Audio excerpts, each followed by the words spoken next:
Okay, so welcome, and here's the next session. Scott, I'm going to let you talk about announcements and the movie or whatever else you want to talk about that's coming up this week, and then carry on with Sean. Yeah, so I did my best effort to go over the food label reading handouts on Friday night at the Grange, but tonight we have Sean Egglestone. He's a dietitian here in town, and he's done this lecture before. Last year. It was really good, and but before I introduce him and let him get started, we just want to remind everyone we do have the movie night this coming Friday at the Grange from 7 to 8:30. We're going to be watching the movie Eating for Tomorrow. It's a documentary narrated by Kate Winslet. So we'll have popcorn there. So hope you join us for that. And then also on Saturday, March 15th, we're going to have a potluck at the First Christian Church of Springfield. The Grange was already booked out, so we have to go back to our old stomping grounds. I used to teach classes at the Springfield First Christian Church, where my mom and my sister go, and we used to hold potlucks there as well. And so that'll be the next potluck. That'll be this Saturday the 15th at noon. If you're interested in that, just check out the class newsletter that comes out every Sunday. All the details are there, and then so that's what's coming up in the immediate future. And of course, you can see the class schedule on the bottom of the homepage on the website. Also listed on the Sunday morning newsletters, the upcoming schedule. So hope you guys can make it. And so without further ado, well, I guess we could let, if anyone has any questions or comments, we could give a couple of minutes for that before we let Sean take it away. We usually give that opportunity. Would like to say something, please? Okay, fire away. This is Lucia. I'd like to say something, may I? Yes, Lucia. Okay, I just want to thank you, Dr. Ross, because of your letting me know about, I forgot that guy's name, Ornish doctor who did all his study on dementia. Today I had the chance to read it thoroughly, and that gives me so much hope that I'm going to be able to avoid dementia. And it's just, it just made me feel so good. So thank you so much. It gave me energy to continue to improve my diet, because now I know it really makes a difference for real, scientific evidence. So thank you so much. Thank you so much, Dr. Ross. And I appreciate this class, and I appreciate everybody who has participated. And thank you. That's all I want to say. Thank you for sharing those comments.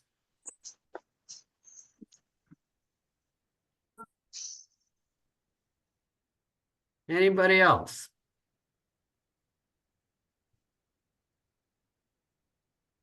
You can wave, unmute yourself. You can just say hello. Charlie, it's Carol Carden. Hello, Carol. Hey, what was the book? It's Dean Ornish's study. I don't know what book. There is not a book. What was it? I didn't look up the book. I just went to the I don't know how I found it, but I just did a Google search, his name and study on dementia, and it came up the specifics of this study done at San Francisco UCSF, University of California, San Francisco, and it had all the details, and it's just wonderful.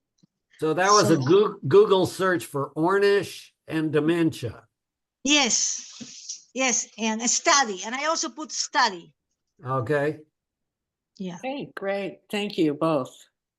Yeah, Dean Ornish's last book was Undo It. Someone put it in the chat. I've read that too, but that's just an overall his whole plan, but doesn't talk specifically about the study on dementia, because that came after he wrote that book. But the closest thing to the really well done book for dementia is it's the Alzheimer's Solution by uh, Dean and Aisha Shirzai. I have that on the book list on the class website. So if you go to the livelifestylemedicine.com and click on the books, the book recommendations, it's listed there under the dementia Alzheimer's section. Great, thank you. Welcome.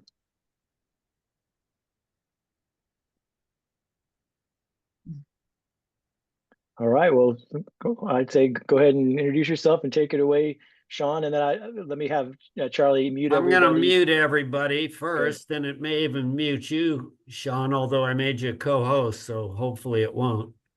But if it does, you just unmute yourself. Yeah, it looked like it muted you too, Sean. All fixed. There you go. Yep. Is there a way to share my screen? Yeah, you go to the middle of the bottom of the screen and it'll say Okay. share down there. And then click on, it'll say share video, share picture quality or something like that. But right on the bottom of your screen, it should be maybe even under more. Open.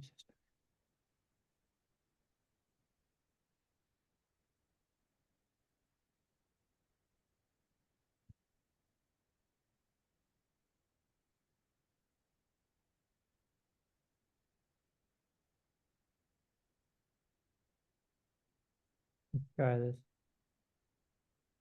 There you go. That's sharing. All right, cool. Oh, I see now. You guys can, Hmm. Okay, great. there we go. So, to Scott's point, again, this is a fantastic book and I highly recommend reading it. The Alzheimer's Solution. It's really good. When I was at the University of Pittsburgh in my undergrad, I spent 2 years in an Alzheimer's dementia research lab. And one of the things that was frustrating is after years of research, you basically don't move the needle at all in finding, a so-called cure for this condition. But then you read about the nutrition literature on how important diet and lifestyle is for dementia prevention as well as improvement in cognitive function.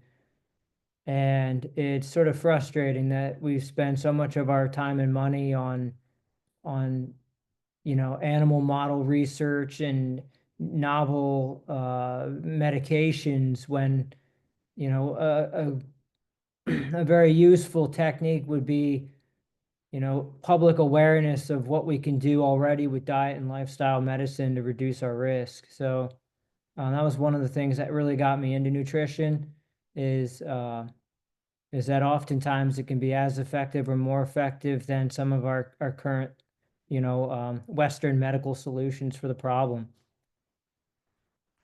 Can you guys see this presentation okay here? Gonna assume that's a yes. Let me just. Oh, is someone? Can you guys? Can you see my screen okay? Everything's good, Scott? Yeah, everything's good. Just need to maximize it, I guess. It's kind of small. Yeah. I have like a bunch of other things I want to look at too, but we can start by presenting this.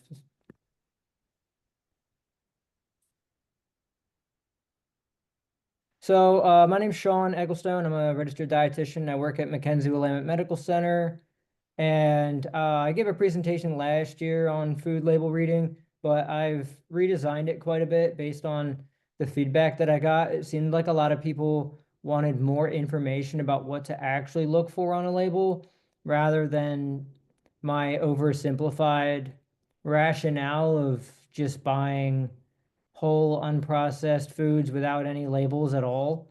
Oftentimes, that's not always the option or the desired option. So this will help guide people in making better choices in food products that have more than one ingredient.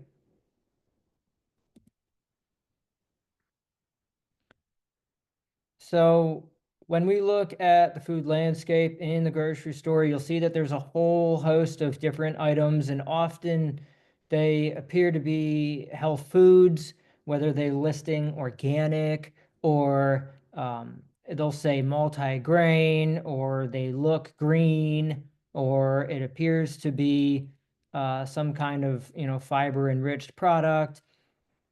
But oftentimes when we dive deeper into the ingredients and the nutrition facts label, we find that these products aren't all that they're advertised up to be. And so my aim for this presentation is to help, identify some of these products rather than be misled by the clever modern packaging.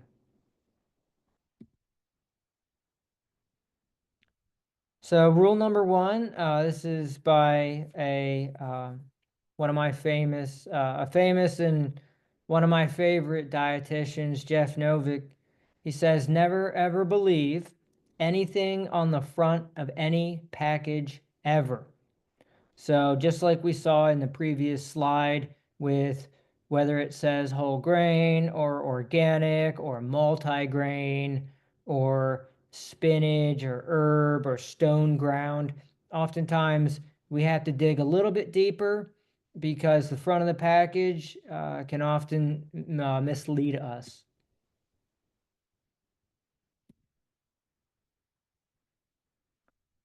As I mentioned earlier, one of the easiest ways to avoid label reading and to ensure that we pick the best foods for us is simply to choose foods that don't have ingredient labels on them.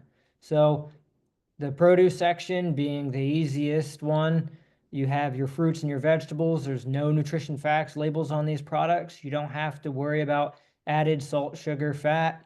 So no label reading. As you go down the aisles, you're going to see more products that are packaged in bottles, bags, cans. And so looking at the ingredient label becomes more important. So today we will dive into what to actually look for on a variety of labels rather than just say only buy fruits and vegetables, which obviously you want to eat more than just fruits and vegetables. But the majority of your food should be,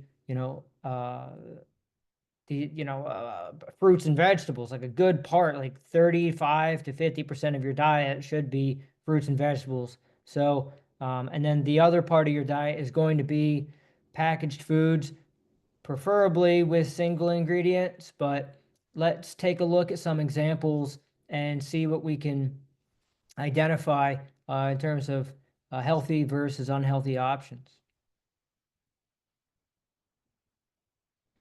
So these are some sneaky photos that I took of people's carts while I was grocery shopping.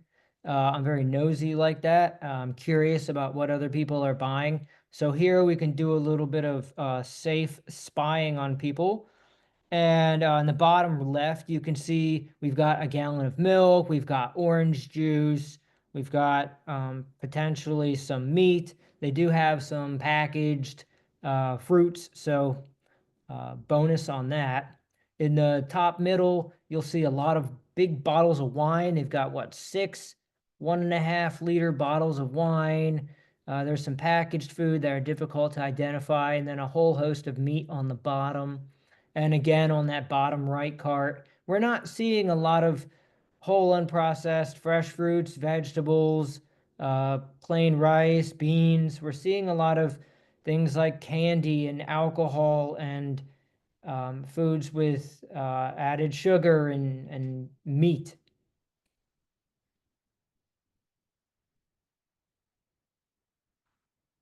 One of the easiest ways and fastest ways to identify whether a food is healthy or not is to look at the sodium.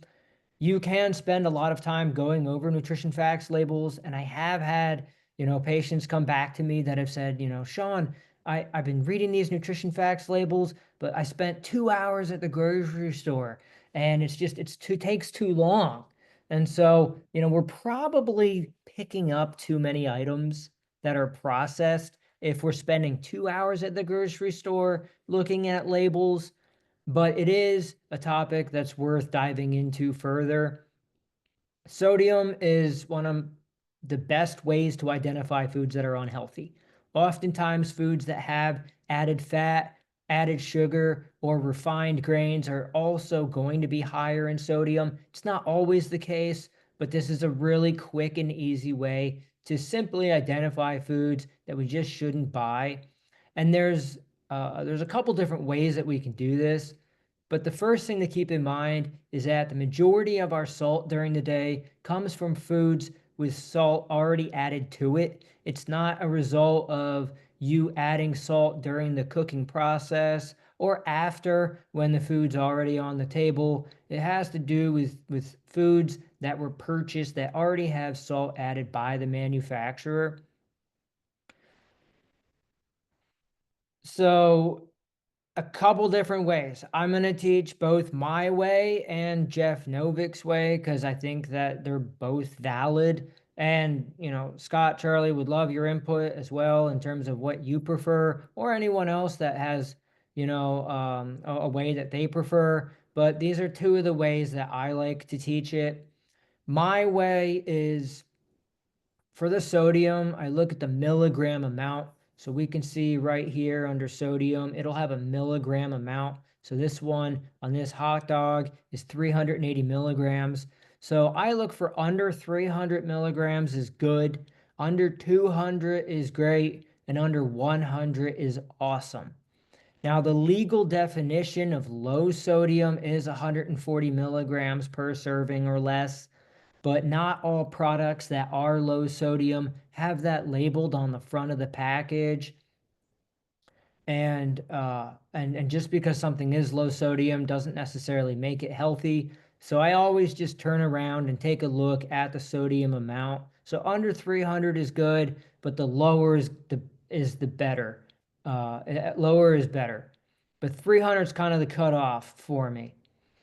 For Jeff Novick, he compares the sodium to the calories. He wants the sodium to be no more than the calories. So here in this example, this hot dog is 140 calories. So if that sodium, obviously he's not buying a hot dog.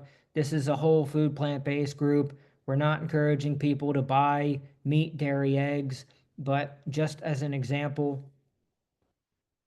the sodium is way higher than 140 milligrams, which is that calorie amount. So if the sodium is higher than the calorie amount, he's not going to buy it.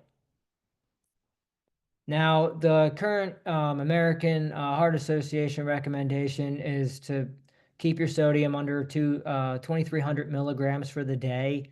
I don't expect people to keep a running tally of their total sodium intake for the day. That's why I look at it on an item by item basis. If we can identify these items in the grocery store and choose the ones that are lower in sodium and put the ones back that are higher in sodium, keeping a running tally throughout the day becomes less important.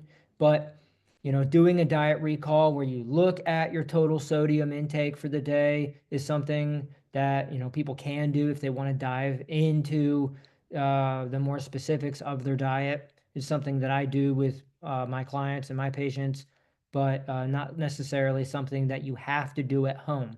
But the one thing I want to keep in mind with my recommendation is for under 300 milligrams, that is per serving. So that's this amount. It's not 300 per meal. It's not 300 per day. I look for under 300 milligrams per serving.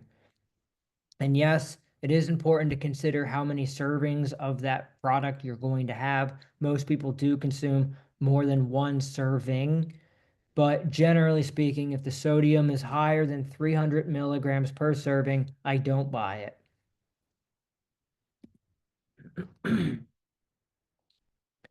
So, in line with what Jeff Novick teaches here, this is just a rough chart.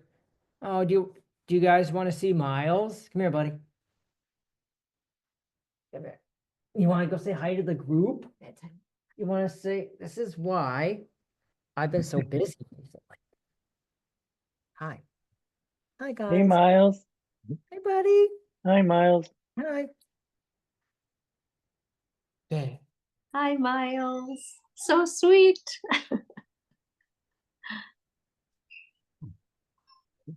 He's just getting ready for bed. Anyway, okay. So the calories, the sodium shouldn't be more than the calories. I do have an actual like PDF form that I can send to Scott if you guys want it, or you can just let me know at the end of this presentation. It has this little Excel sheet in PDF form. It goes all the way to 500 calories, but this is in a nutshell for the whole presentation. This is Jeff Novick's recommendation, and one that I think is a really good to follow if you want specific numbers, but you don't want to bring a calculator to the grocery store. Here it lists out the calorie amounts that you could look for on a food. And if it falls under these calorie amounts, these are the maximum guidelines for sodium, fat, and added sugar.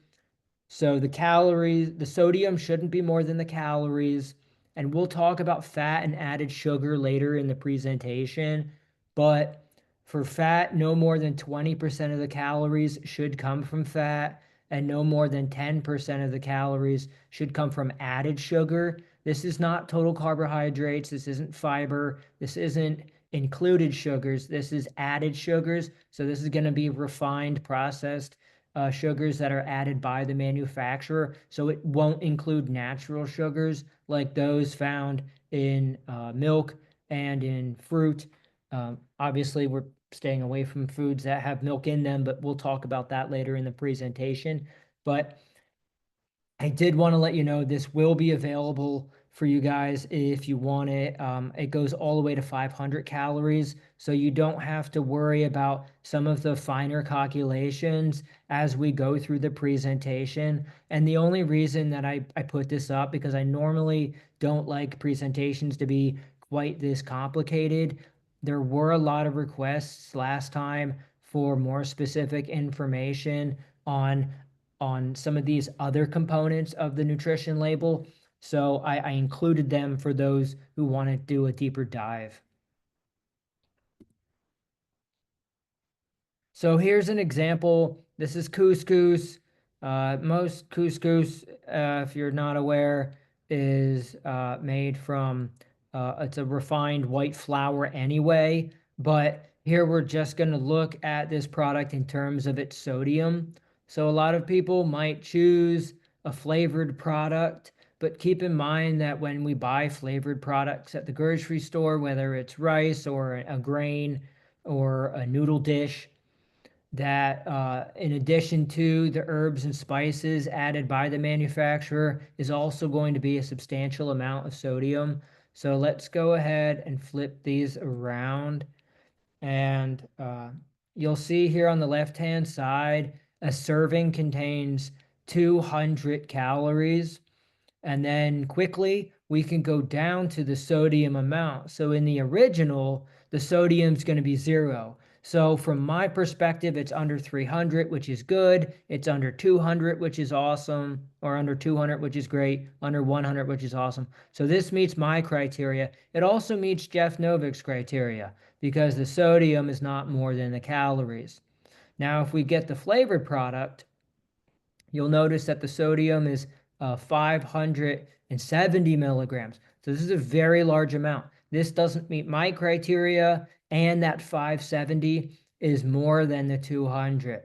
And before I forget, the reason that Jeff Novick wants the sodium to be no more than 2,000 calories is because if most people, let's say hypothetically, should or do consume 2,000 calories per day, if the sodium is never more than the calorie amount, then their salt intake shouldn't be more than 2,000 milligrams per day, which is under the American Heart Association's recommendation.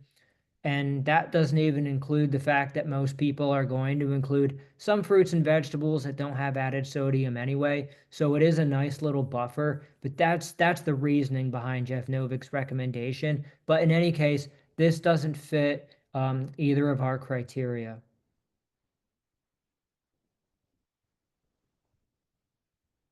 And we're just gonna take this item, like individual component of the nutrition facts label.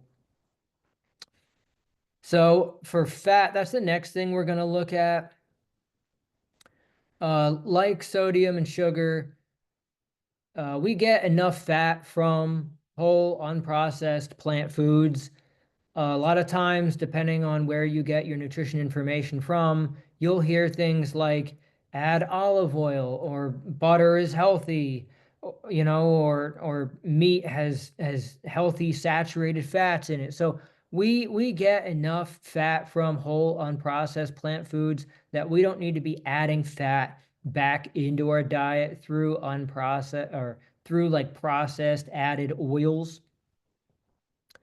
With the exception of, I don't know about you, Scott and Charlie, but for a lot of people, I recommend an omega-3 fatty acid supplement, preferably an algae-based one. Cut out the middle fish is what Dr. Greger likes to say. So the omega-3s will include your DHA and your EPA. But in any case, this isn't a supplement recommendation slide. But these, DHA and EPA supplement aside, adding oil to your diet does not make it healthier. And that's one of the big misconceptions with the Mediterranean diet, is that we see videos or images of people basically pouring olive oil on your food. And one of, my favorite presentations by Dr. Esselstyn is where he stands up and he starts his presentation and he just says, "No oil." And it's funny because there's so much push on add more oil to your diet. And a lot of that research comes from the benefits of replacing butter with oil. So replacing a poly or mono unsaturated fat with a saturated fat like butter.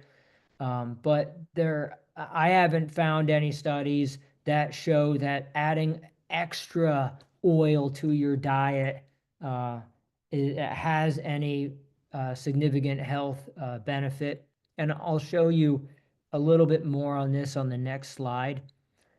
Real quick, low fat doesn't have a formal definition. So on nutrition labels, like on the front of packages, you might see low sodium or reduced sodium or light sodium.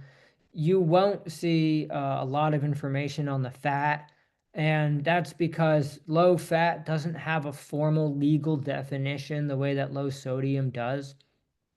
So if you look at a lot of these nutrition experts who are, emphasizing whole unprocessed plant food diets, whether it's Ornish or Greger or Furman or McDougall, these are what we call the low fat camp. They're not pushing high intakes of fat, whether it's 30, 40, 60, 70% fat of your calories coming from fat. Typically, with a whole unprocessed plant food diet, you're looking at 10 to 15% of your calories coming from fat, maybe 20%, just depends on your nut and your seed intake.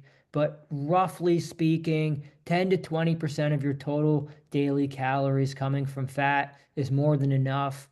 Most Americans are getting 35 to 40% of their calories from fat, and that's quite a bit. Oftentimes, the only way to get your fat calorie intake up that high is through either fried food or a significant amount of added oil or added animal fat.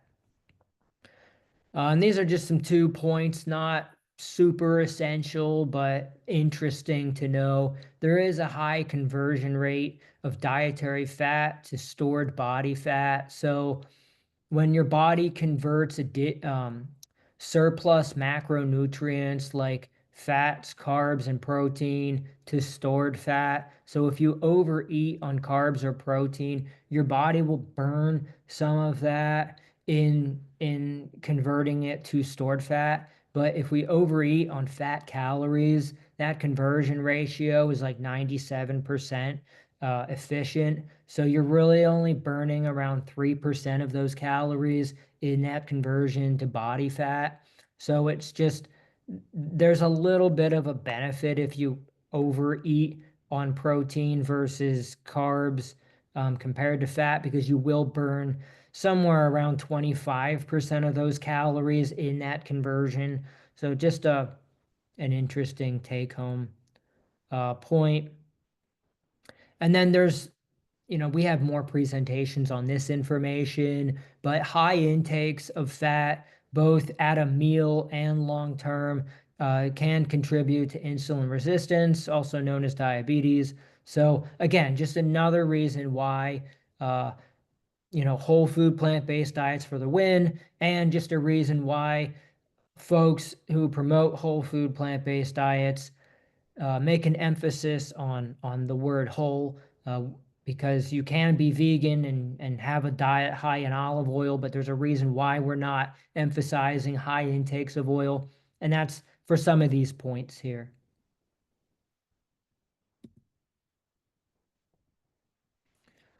So again, one of the reasons why we don't recommend tons of added oil. So this is just the vitamin and mineral breakdown of olives. So olives in general aren't particularly high in vitamins and minerals, but you can see here for 2 tablespoons of olive oil, you're going to be getting around 225 calories. There's really no nutritional value in olive oil. A little bit of vitamin E, a little bit of vitamin K. These aren't 2 things that people are normally deficient in. So this isn't an essential component of our diet in order to get those 2 vitamins.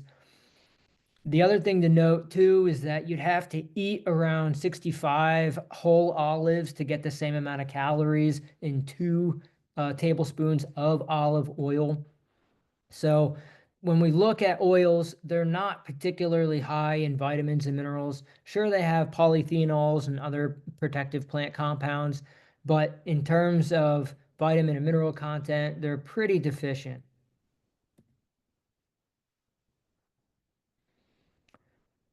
So fat, we're looking at around no more than 20% of the calories when we're looking at a nutrition facts label. And that's why I really like that little table I showed you earlier that has the fat in gram amount listed. So that, excuse me, you don't have to do this math in your head or on your phone. But if we look at this product right here, this is, can we guess what product this is? Fruit Loops. Very good. Yeah, Toucan Sam. So here we have 100 calories per serving, and you'll see it says total fat 1 gram. Now there's 9 calories per gram of fat, and in the table, we round up to 10. It makes the math a little bit easier. So for this serving of Fruit Loops, there will be 9 calories coming from fat. So this is only 9% fat by calories. So from a fat perspective, this passes Jeff Novick and my's recommendation for no more than 20% of your calories coming from fat. So yes, Fruit Loops are not a high fat food. No, we shouldn't eat them because of their high sugar content, which we'll see later in the presentation.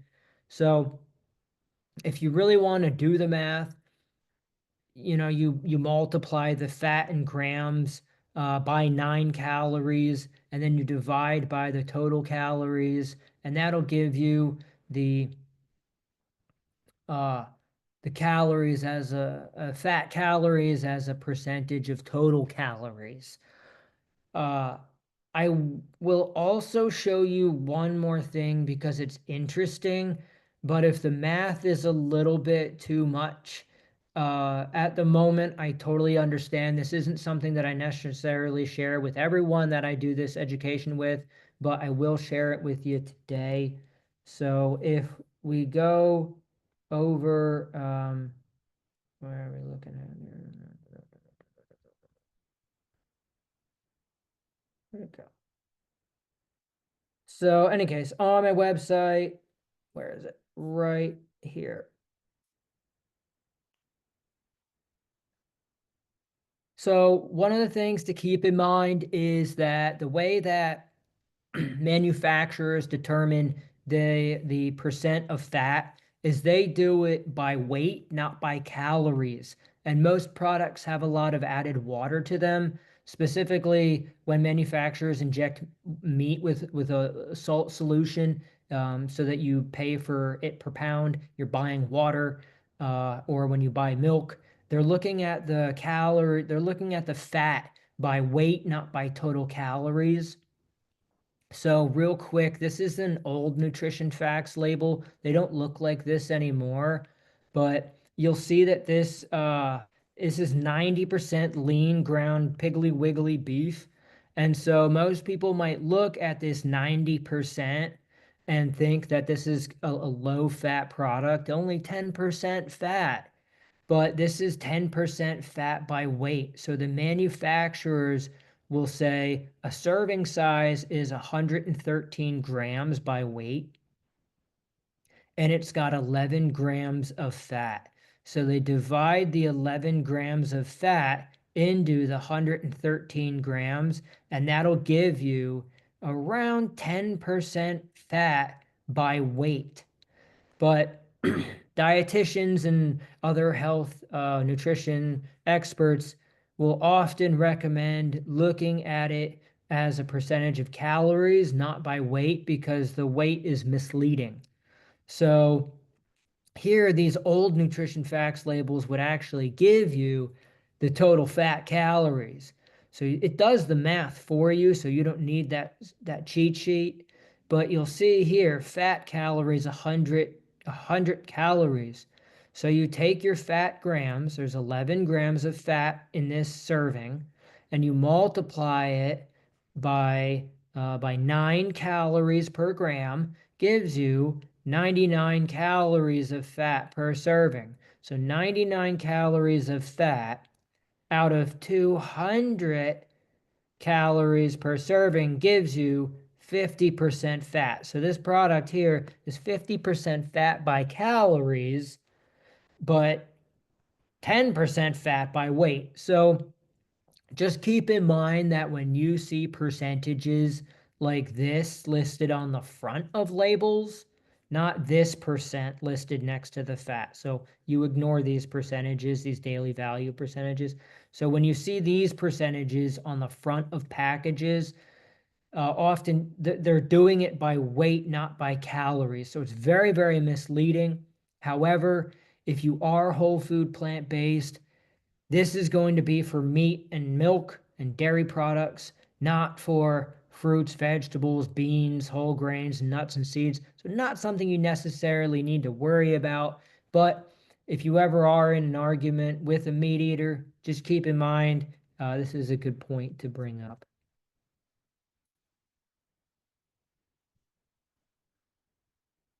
Should we stop for questions at the moment? I'm going to take a quick break and see if anyone has any questions at this time. I just wanted to mention your website's a really good resource, and I do have a link to it's SeanTheRD.com, I believe, right? And I have a link to that on the resources section of the class website. Yeah, this is the homepage here, and what you'll do, you can go up to Learn, and it'll say Presentations. And then, hey, that's me. So there's these 15-minute long videos that you can watch about nutrition. I'm not going to go over all of them, but there's also these free handouts, which we'll go over one of them, but you can download these handouts, these educational handouts. They're all in purple links. And so if you did want any additional handouts, there's a ton of information here as well. But thank you, Scott, for the positive endorsement. Yeah, and do you have the PDF cheat sheet that you were showing earlier on your website? I don't have that one. I have it on my I have it on the desktop here. So there's a couple different ways we can go about I can toss that up there, or if people just want to let me know at the end, they can email me, and I can have that available to them as well. Yeah, you could put your email in the chat, and people, because I know there was one person in the chat that wanted your cheat sheet. Okay. Yeah. It's really helpful because you know the between the fat and the sugar that we'll look at here in a minute, just having that cheat sheet makes the math super easy rather than sitting there and calculating it. But let's we can move on unless there's anyone else that had any more questions. Yes. Yes, Go ahead. I have a question.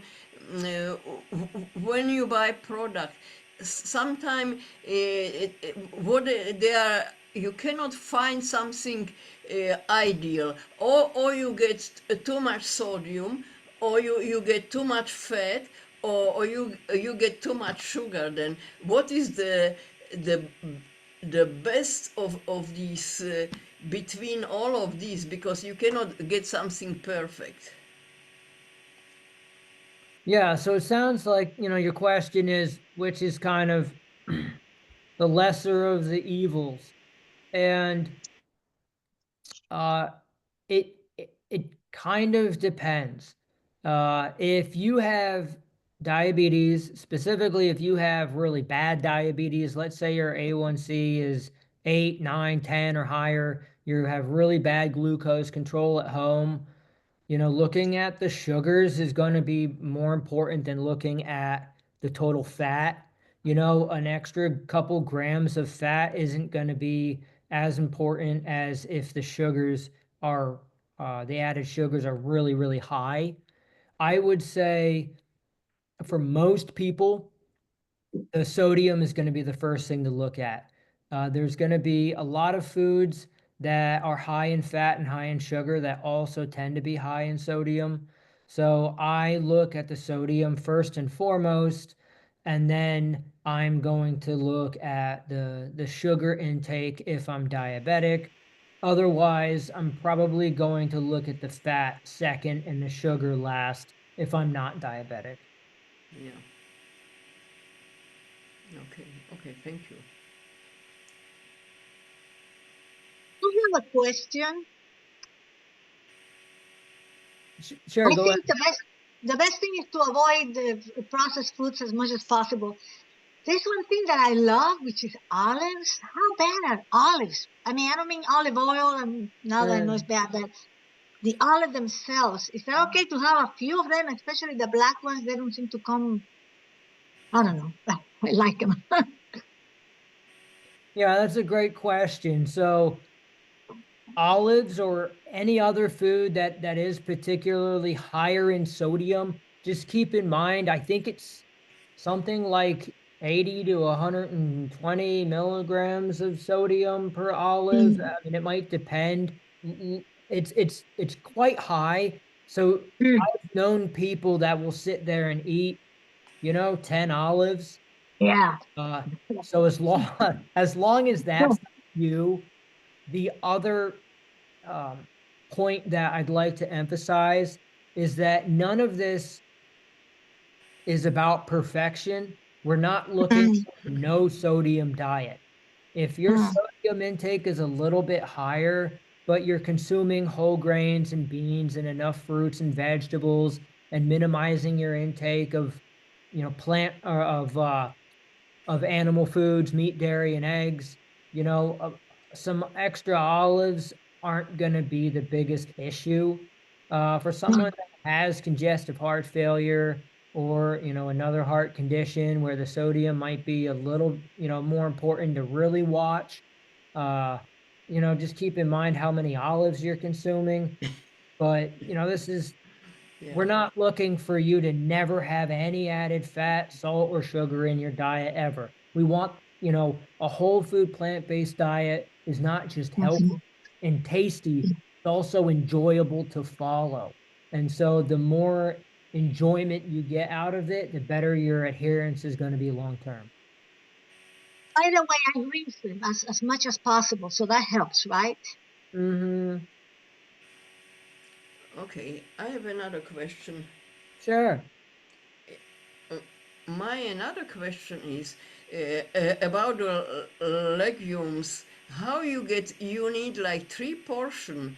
How big are the portion of these legumes? Because I have problem with my stomach, and I have gas, and on top of this, if you consume on top of the legumes some cruciferous veggies, and adding also mushrooms, then you get big stuff of gas. Then I have problem with this, with my stomach. Even so, I like the cruciferous, and I am incorporated all kind of stuff, but I have in problem with my digestion afterwards, and gas. Yeah, that's a great question. So you, what I think you're referring to is the Dr. Greger Daily Dozen, where he recommends, 3 servings daily of legumes. So beans, split peas, chickpeas, lentils. I recommend like a little bit less than that. So I recommend 1 serving per day, but my serving is a little bit bigger than his. So it comes out to like one and a half of Dr. Greger's servings. On my website, I have a daily checklist, and it lists out what's considered a serving. So, like here, for example, we can just go on over.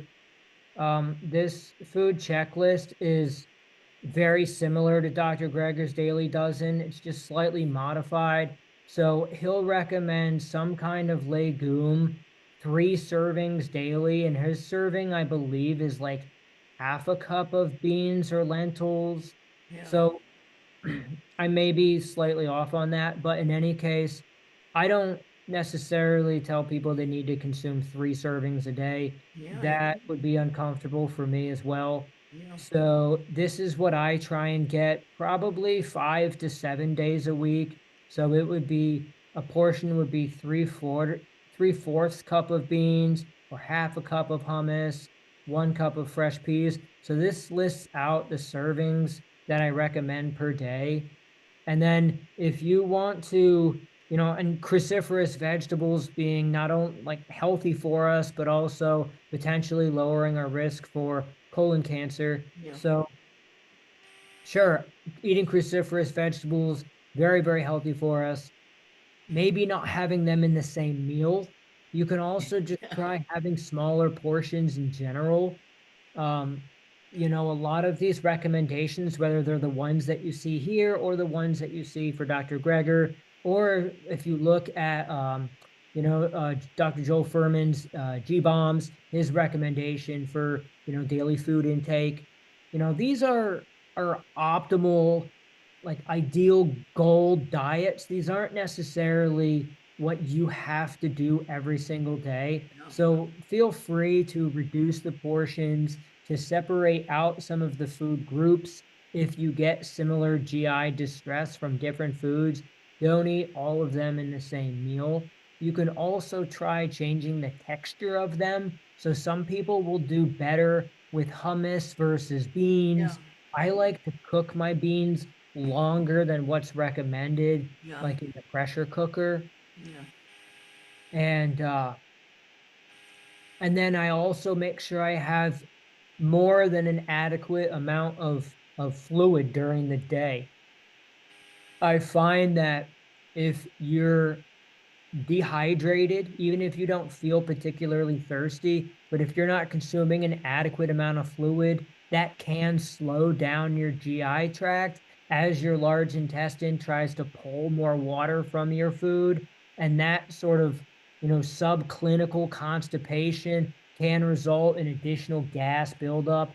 Whereas if you are drinking plenty of fluids and having more regular bowel movements, that some of that gas can be alleviated. Yeah.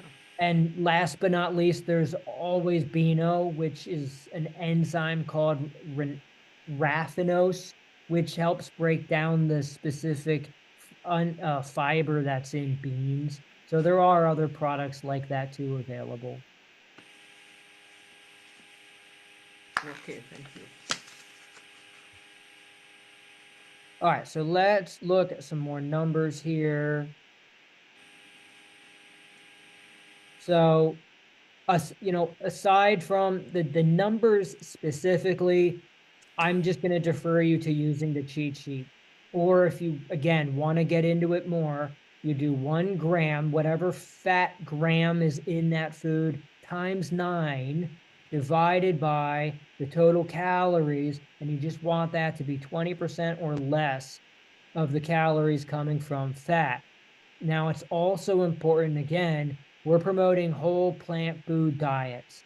So we're going to avoid saturated animal fat. So in the ingredients label, we're going to avoid things like milk or any product made from milk. So dairy is milk, and anything made with milk. So it includes things like cottage cheese, regular cheese, yogurt, Greek yogurt, kefir. And so because it's considered a common allergen, you'll see it listed after the ingredient section. It'll say contains dairy. So it may contain some amount of animal dairy fat if it has some kind of fat containing dairy, if it's not like a non-fat dairy that they added to the ingredients. But it is something that we look out for as whole food, plant-based consumers, making sure that there's not any added dairy in the ingredient section. I also look for any saturated vegetable fat. So that's going to be predominantly coconut oil, palm oil, or palm kernel oil. So the palm fruit, you can get fat from 2 sources, either the palm fruit itself or the kernel. And so it'll be listed here. Sometimes it'll be way at the bottom. It'll say 2% or less, and it'll contain palm oil or palm kernel oil.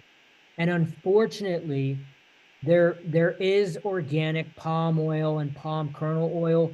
So even if you buy organic foods, that doesn't mean they won't contain palm oil in them. Because GMO products aren't considered organic, you won't see GMO products used in organic foods, but you can see palm oil because they do have organic palm oil. So I'm going to avoid foods that have palm oil, that have milk, that have dairy listed under here, or any man-made saturated vegetable fat.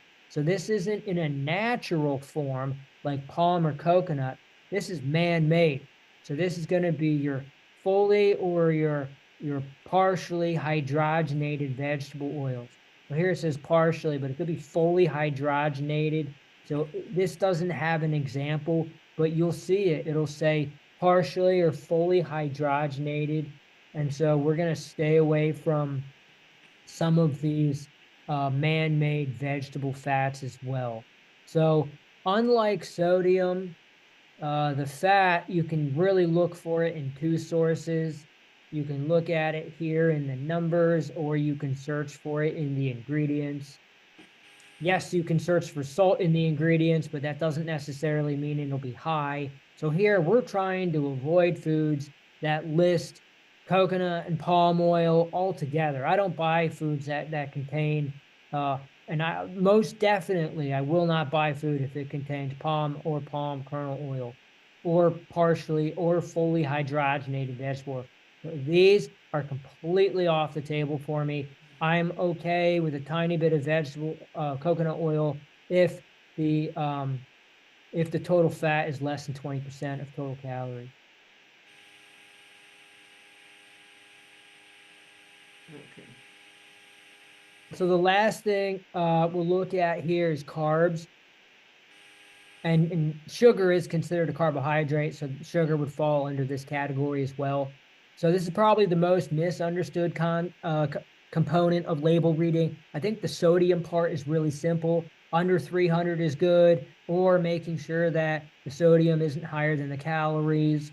For the fat, you can do 20%, use the cheat sheet, and then look for some of those added fats in the ingredients. But carbs is, for me, especially when I was first started as a dietitian, was the most complicated part of the nutrition facts label reading process. One of the things I want to emphasize is the difference between intact versus whole versus refined grains. So a grain is a seed of a crop. Examples include, oh, you guys still there? There's a change in the volume sound on my end. Yeah, we just had Helena muted. Somebody muted Oh, was had a background okay, noise. okay. I'm looking at my presentation, so I have no idea if anyone's even still there. So a grain is a seed of a crop. So examples are going to be things like quinoa, barley, millet, sorghum, farro, kamut, bulgur, and wheat. So wheat berries is the seed of a wheat plant, and that's the most common grain, the most common intact grain that we mill into a flour. Most of these other grains, I mean, we'll see oat flour and rice flour, but for the most part, intact grains, you're eating in their intact form. So people will have quinoa or brown rice, or they'll have barley, like in barley soup. But most people don't eat wheat berries. We eat wheat flour, and so your intact grain is going to be the grain in its original form has not been milled into a flour yet. So it's going to contain the fibrous bran outer coating. It's going to contain the germ, which is the fat and vitamin mineral storehouse of the grain, as well as this starchy middle.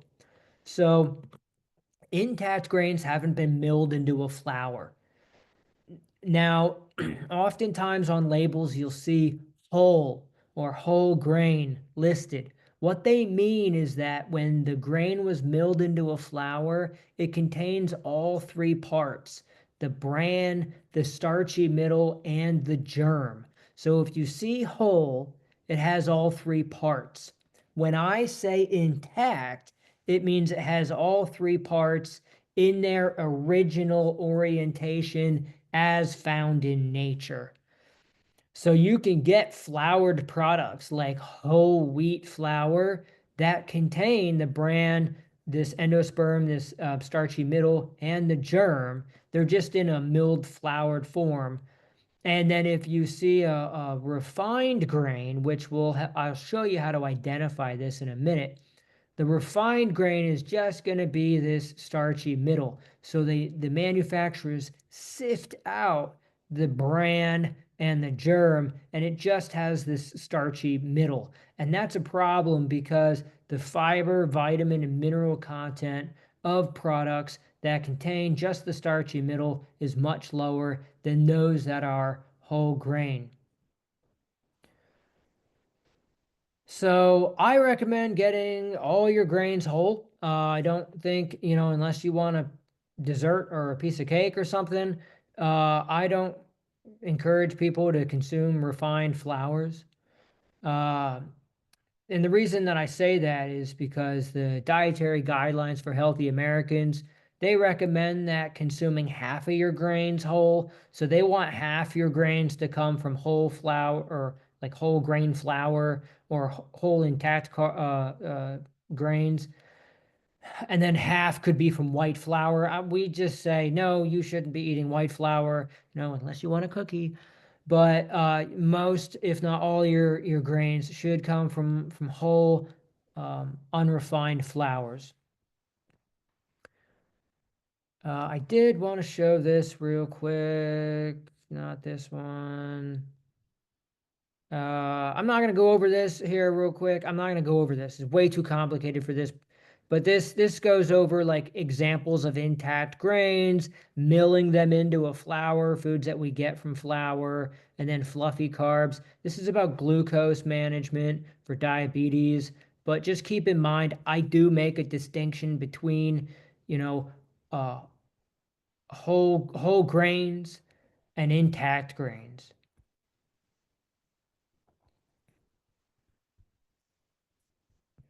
I want that.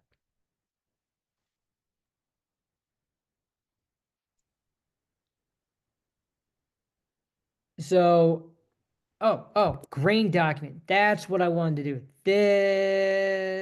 Not this one. Not that one. This one. Where's the...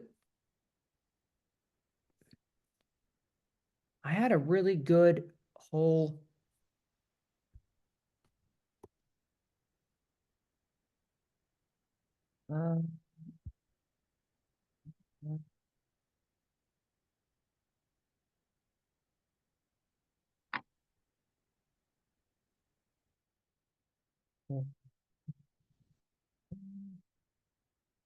this one right here.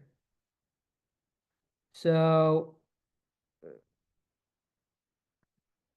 this is a really cool document. This isn't even the whole thing. This isn't it. Sorry, guys. I don't know where my little grain... I had this really cool 44-page grain document. Anyway, just pretend I didn't say that. So here, let's just take a look at these crackers. So here we see organic on the front. It says stone ground wheat. There's a lot of different things you might see on a label. What we're looking for is the word whole. If it doesn't say whole, most of the time it's going to be a refined flour. The only exception is with rice. You'll see brown rice, or you'll see quinoa. It won't say whole quinoa, or it won't say whole brown rice. But most floured products that we buy in the US are going to be made from floured wheat berries. There's going to be wheat flour. So what we're looking for is the word whole. So when we go into the ingredients section, we can scroll through here and it says unbleached enriched wheat flour. So wheat flour and white flour are the same thing. Legally, they are the exact same thing. Wheat flour and white flour are identical. Whole wheat flour legally is different than wheat flour. Whole wheat flour, again, by law, if manufacturers use the word whole, like we see right down here, if it says whole, it contains the bran, the germ, and that starchy middle. It contains all three parts of the grain. But if it doesn't say whole, it's just white flour. So I want you to treat wheat flour and white flour the same. The other thing that you can look for on a label is afterwards, oftentimes it'll say niacin, riboflavin, folic acid, thiamine, iron.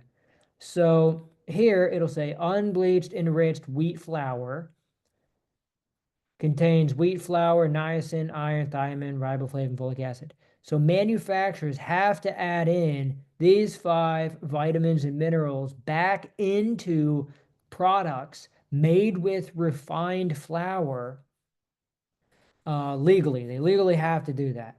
Not for every single, there is some exception, but for most products in the grocery store, if you see under the ingredients section, niacin, iron, thiamine, riboflavin, folic acid, it will be white flour. So what we're looking for is the word whole.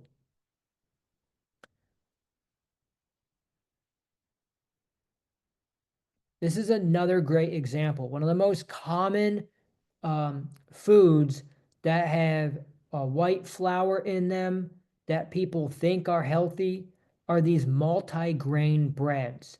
Oftentimes they're just multi-refined grain. It has to say the word whole, W-H-O-L-E. So here, this is Franz, and here the first ingredient, enriched. Enriched means it has those vitamins and minerals added back into it. So enriched unbleached wheat flour. So instantly I know that this is white flour. I want you to read this as white flour. So white flour, it's got niacin, iron, thiamine, riboflavin, folic acid. So this is just white flour.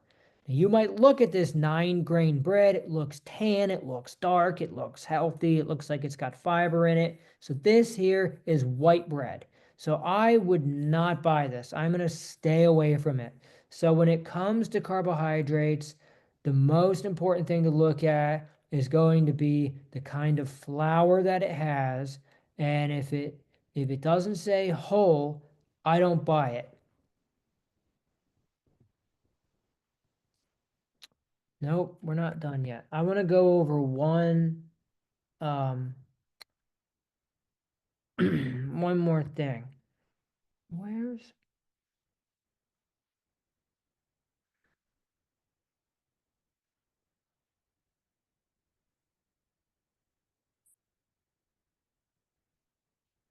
all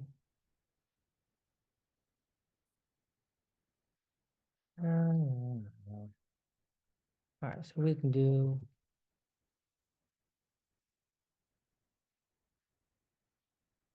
uh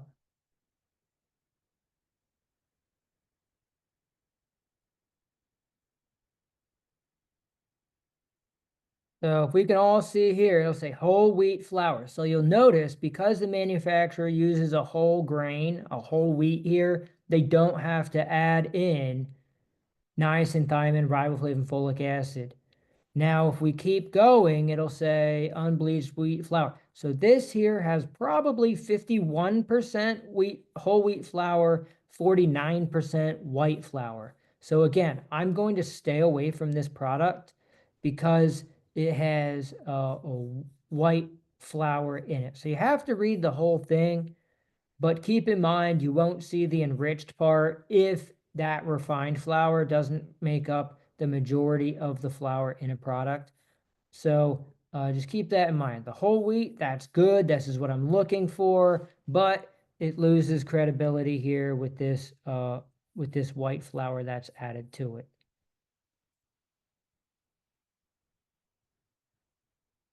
So let's go back to, I think that pretty much wraps it up. I mean, in terms of the sugars, I just use this cheat sheet. It'll tell you the added grams of sugars, the sodium, and it gives you the fat amount. And then I just check the ingredients for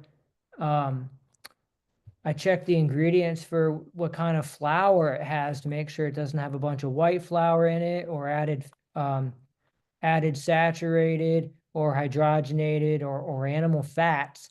And that pretty much takes care of, you don't have to worry so much about, I'm just going to flip through some of these. You don't really have to worry so much about the saturated and the total fat. If the total fat checks out for the calories and you looked at the ingredients for the saturated fat, you don't have to worry about this number specifically. And the trans fats is going to be coming from, well, animal foods are naturally occurring sources of trans fats, which we're not consuming as plant-based advocates. And if we're not having partially hydrogenated oils, you're not going to get incidental trans fats added to it. So that number we don't have to look at here because we've already checked it out on the ingredients. Again, because we're buying plant foods, there's not going to be any cholesterol. So that number we don't worry about because that should be 0 all the time.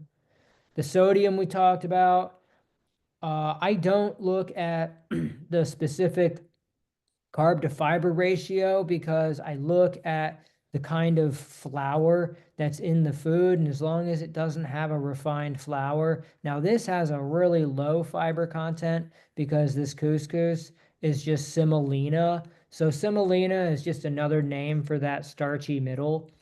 I wouldn't get couscous anyway. I'm gonna get quinoa as a better alternative.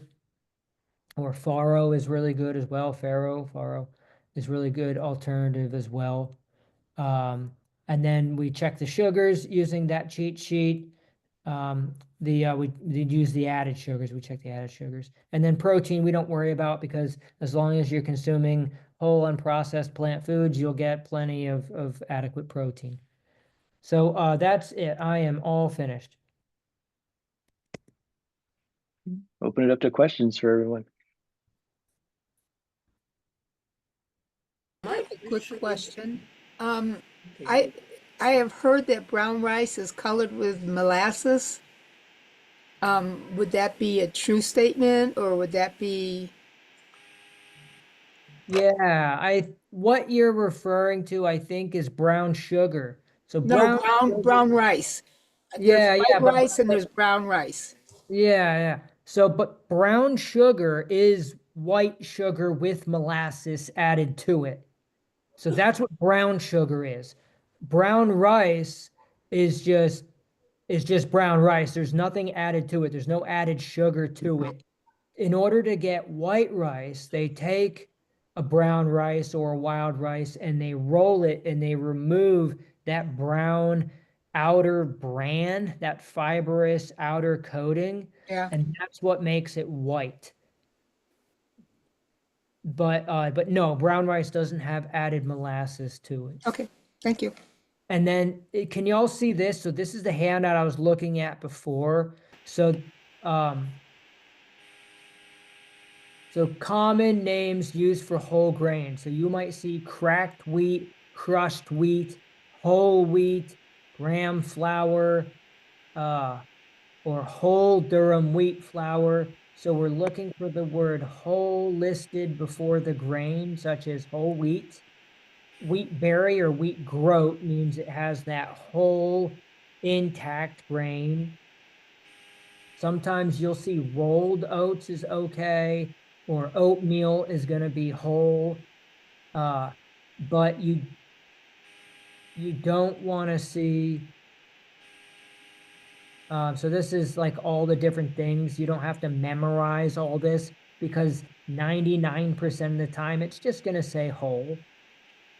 But what you don't want to see is these things down here, not considered whole grains. All-purpose flour, corn flour, couscous, durum flour, enriched flour, farina, like cream of wheat, or if it just says regular flour, semolina. These are all examples of things you might see in the ingredients, but that are these are not whole grain. So we do not want to see these in our foods. So that's this document. This is USDA Food and Nutrition Services whole grain resource. Okay. Okay. My question. Go ahead, Helena. Okay, my question, semolina, no, polenta. I found a couple of recipes for polenta, but you mentioned that it is like farina and it is in this category, then it doesn't have to be consumed.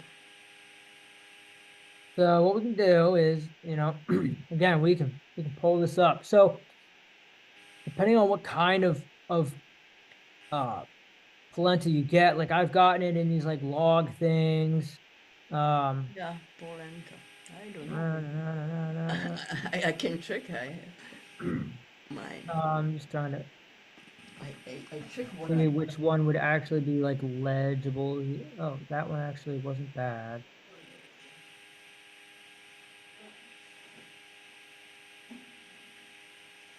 So here, this is gonna be 100% cornmeal.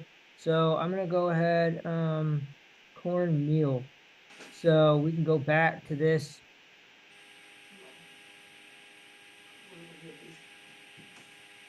So I'd prefer if it said like 100%,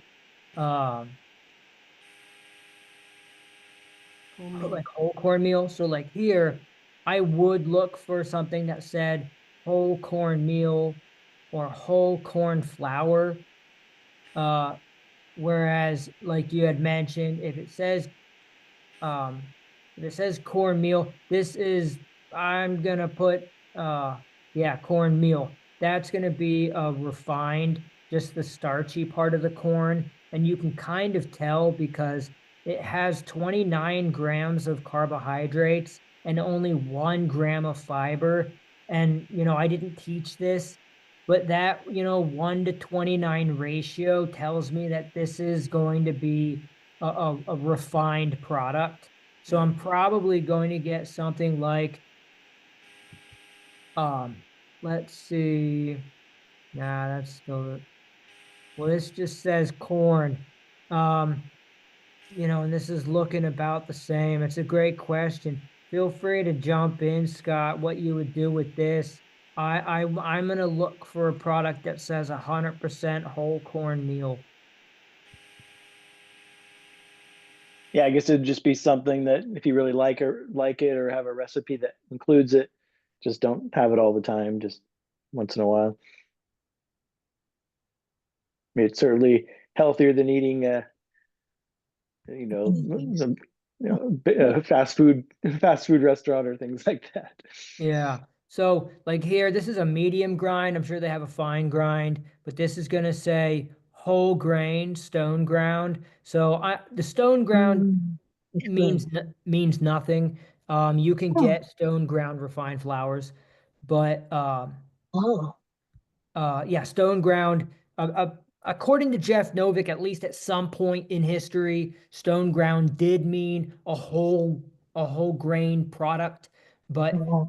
according to the USDA document that I just showed you, stone ground is not ubiquitous with or the same as uh, uh, whole. So here you're going to see, okay, so this is Bob's Red Mill, 100% whole grain cornmeal. So it says whole, meaning it's not refined flour, and 100% meaning all the flour in this product is whole grain cornmeal. So it's not a blend or a mix. And what we'll see under the carb to fiber, this has 5 grams of fiber for 23 carbs, not 1 to 23. So this suggests and lets us know that this is the whole unprocessed corn flour, whereas some of the other polenta products are going to be just that starchy, refined cornmeal. May I ask a quick question about brown rice? Sure, and then it looks like Doug has his hand raised too. What's up Oh, about I'm so sorry. rice? That's No, not- no, you're I don't good. see it. What's up? Okay, so I read in Vegetarian Times many, many years ago that it has arsenic or arsenic. I don't know how you Yeah, pronounce it. yeah, arsenic. So I don't know if that's still true. I try to avoid things that say brown rice. And now when I cook it, I just cook it the way that it was recommended, was just to boil to boil in a lot of water and then throw the water away. So Yeah, what about that? What is your opinion about it? yeah, it has. I don't care about the arsenic, but Oh, I'm not sitting there eating rice at every meal 3 times a day. Maybe I have it a couple times a week. Scott and oh, Charlie, feel free to chime in on this, but I Yeah. just don't eat enough of it to care. Yeah, one way you can get less arsenic is to look at the label as to where the rice came from. And so if it comes from another country or from California, that would be better. So the rice that has the highest mm. levels of arsenic come from the southeast part of the country where they used to grow cotton.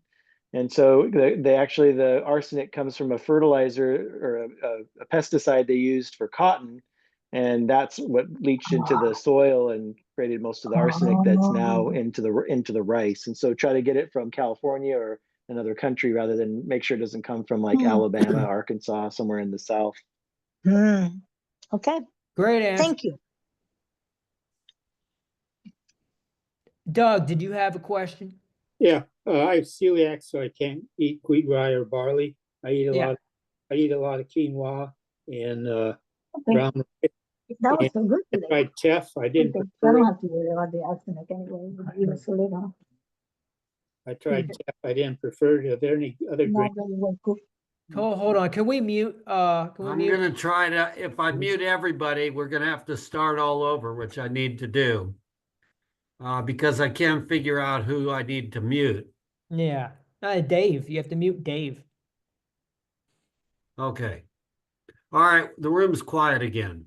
All right. Yeah, I asked. Are there any other grains you'd like that you eat? You mean for celiac disease?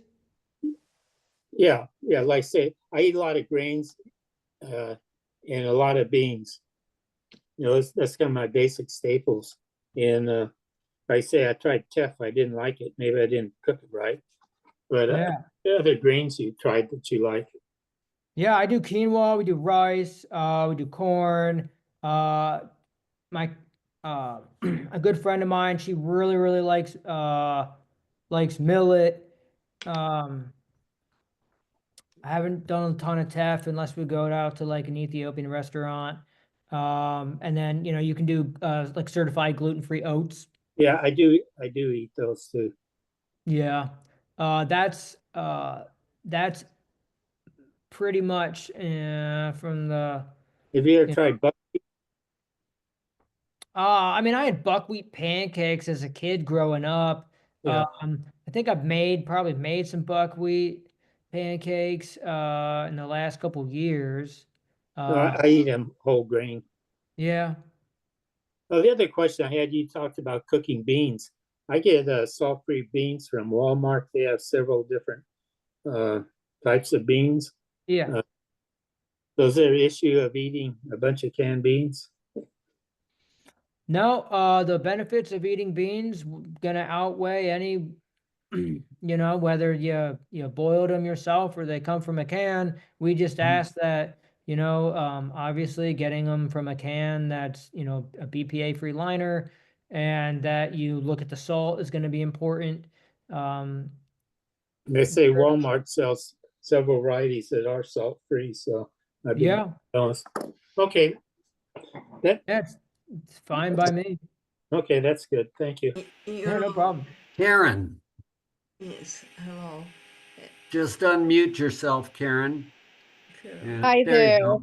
I was going to actually ask about buckwheat, and he already answered it. And I believe it's a whole grain and also gluten-free, and it's very good. It's turned out to be one of my favorite breakfasts.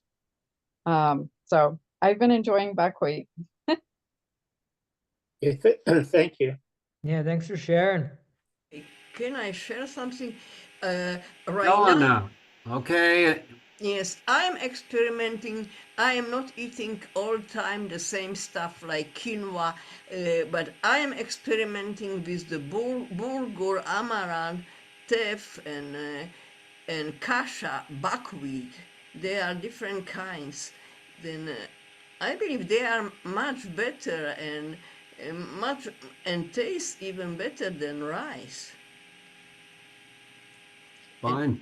And maybe also they have more more amino acid, not amino acid. They are more nutritious.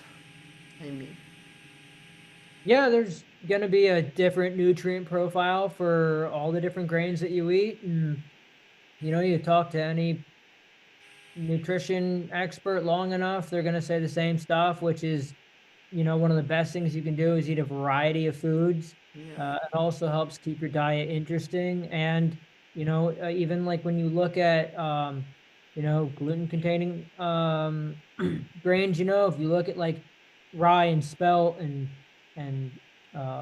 compared to oats, you'll see different amounts of things like magnesium and zinc and protein. So yeah, definitely there's benefits to each one.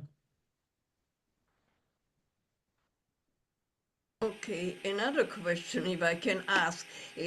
You showed the crackers, and I was actually researching when I was in the store what kind of crackers I actually can buy, and I haven't buy any crackers because they haven't meet my criterium, because all of these, it have some fat, or palm oil, or it have some kind of sugar, or they each of these haven't qualified. And also bread, it is very challenging to find bread actually which meet all the criterion that you mentioned, because there is maybe one kind of bread, because, or pita, or I was looking tortilla. It is very difficult to find something with the whole grain and which doesn't have fat and or doesn't have sugar or it doesn't have, I don't know. It is very difficult. Yeah, so these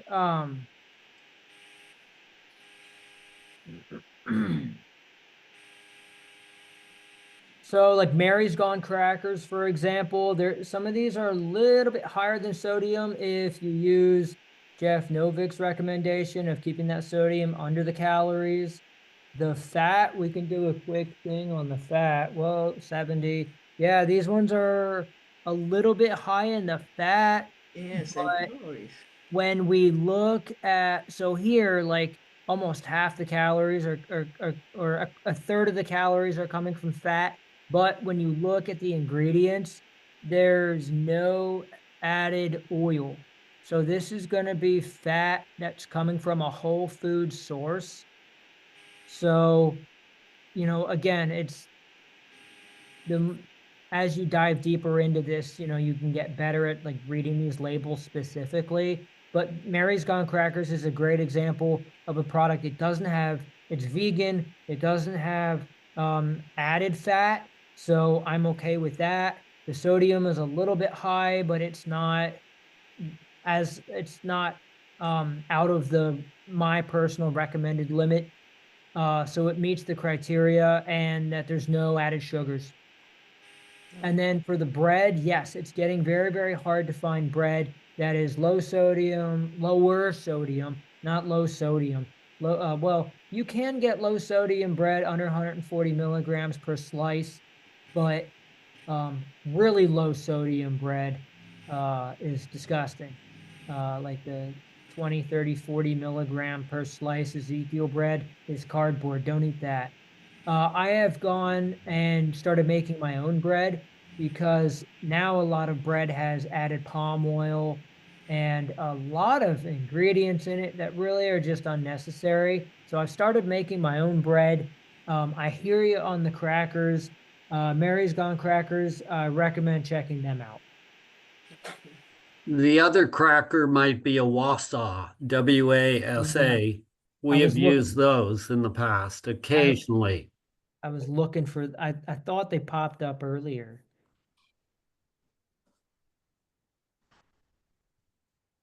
Anyway, do we have any more questions?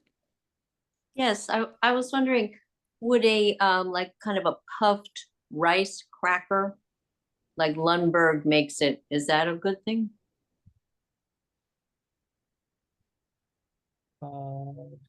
Puffed rice sounds highly processed to me. Probably. Like you crush it up really fine and you put it together. That's my guess that Sean is going to look this up, but it makes me think that it's a highly processed, absorbed way high up in your digestive tract instead of combined with its fiber. Wow, okay. We'll see. Let's. I'm just sticking my neck out here. Yes, you are. There are some without any salt. Yeah. I don't know. So the 2 cakes, 50, okay, so 50 calories. Okay, so the first thing we're going to do is we can look at the sodium. So 35 milligrams of sodium, that's less than 50 calories. So it's not high in sodium. It meets the sodium amount. There's no added sugar. The ingredients don't contain any added hydrogenated oils or saturated fats or animal products. And the flour is it's just brown rice and sea salt. So and then under the ingredients here, it says 100% whole grain. So, and it's certified non-GMO. So this Lundberg rice cake fits the bill. Um, I'm not gonna say that it's not going to be the most nutrient dense in terms of like you're gonna be always better off having some kind of fruit or vegetable or bean or something with it to potentially add some more nutrient value. But in terms of label reading, it does work based on the guidelines we reviewed tonight. So you can see the rice, you know what I mean? It's not like there's another company that just did brown rice flour or something like that, but this one you can kind of see it. But maybe it is a processed, they definitely have to process it. Well, it's considered a processed food. Yeah, if it doesn't, Yeah, you're right. not pulling it right off of a plant. Right. It's processed. But the second you cut a carrot in half, it's processed, right? Yeah, right. So, but yeah, the thin rice cakes by Lundberg. There you go. There's another one that fits the bill. Thank you. Well, thanks, Sean. It's a good presentation. Actually, Sean, this is Carol. Can I ask a question? Sure. Early in the presentation, you talked about getting omega-3s from an algae-based source. Is that as a supplement? Yeah, that'll be a supplement. What about things like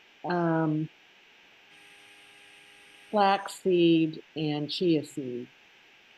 Yeah, that's a great question. So oftentimes you'll see recommendations to consume flaxseed and chia seed because they contain something called alpha-linolenic acid, ALA, which is an omega-3 fatty acid. Our body can convert that to the two more important omega-3 fats, which are EPA and DHA specifically. However, the conversion ratio to DHA is like 10 to 20, or the EPA is like 10 to 20%, and then only like 5% of ALA gets converted to DHA. So you'd have to eat an insane amount of flax and chia in order to get a meaningful amount of DHA out of it. So we would still recommend consuming an algae-based omega-3 supplement if supplementing with omega-3s was of interest to you. Just don't think that you're getting the DHA from chia or flax. Okay, do we need to supplement for omega-3s? Yeah. I highly recommend it. I'm seeing more and more positive research coming out from it.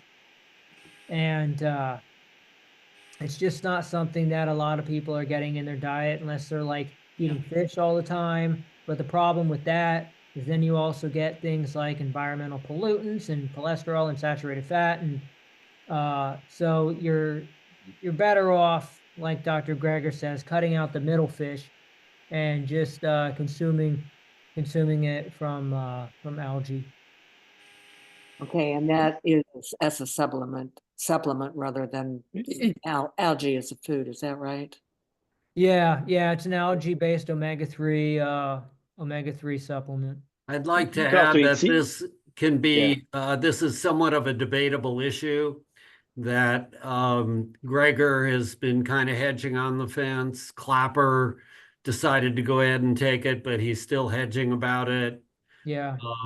And so there are differences of opinion as to whether people require this or not, as far as You can also eat the sea You can also eat the sea vegetables rather than the supplement that has eat some seaweed and stuff that has the long chain omega-3s in it too.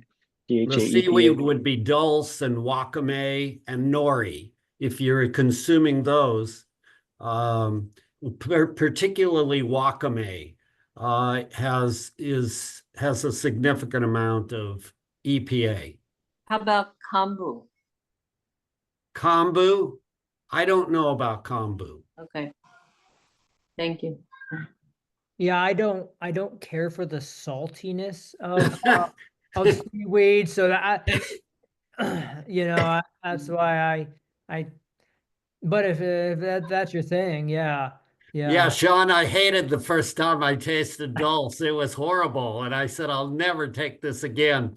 And then I listened to Gregor and he said, hey, this is healthy. And I trained myself. And now I eat it every single day. And I kind of crave it now, like if I don't get it. It's weird.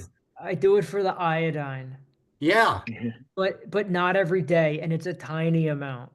yeah. Small. Yeah, like a half to a teaspoon. Oh, it's full. it's just a little bit in your hand, but it's like a salt lick. Yeah. The one thing that I do with the kombu is put it into when I'm cooking the grain. That's not a bad idea. It's a good Yeah. idea. Or You can't taste it really. yes, or miso soup. Miso soup. I was going to ask about when the other woman was asking about the flax seeds and the chia. Is also that the same thing with, I've heard about hemp hearts? Yeah. That's a thing. Yeah, I've got a whole bunch of those in the fridge too. I do the hemp hearts more for like the protein content, but yeah, hemp hearts are good. Hemp hearts are good too. Sean, we really appreciate the presentation. We're kind of at the 10 minutes after, and we could be here. I had to cut off last week, and we have to be, keep our time within reason. So we're going to terminate the session. You all have the site. You can go to Sean's site. I'm sure you can contact him if you want more information directly. And we really appreciate you spending the time with us. Yeah, no problem. My email is on my site. It'll SeanTheRD.com. And under contact me, there'll be my email address. You can email me and I can send you the cheat sheet. It's SeanWhat.com? SeanTheRD.com. RD, like Robert David. Right. Robert De Niro. Hey, Sean, this has been fantastic. And thank you so much. Thank you. Thank you. Thanks, Sean. Yeah, thank you so much. Thank you, and Thank see you all you. next week. Thanks, Charlie and Thank Scott. you. See you Welcome. soon. Charlie, thanks, Scott. Thank you, Welcome. Sean. Thanks for coming. Very welcome. Have a good evening, everybody. Bye-bye. Thank you. Good night. Good night. Good night.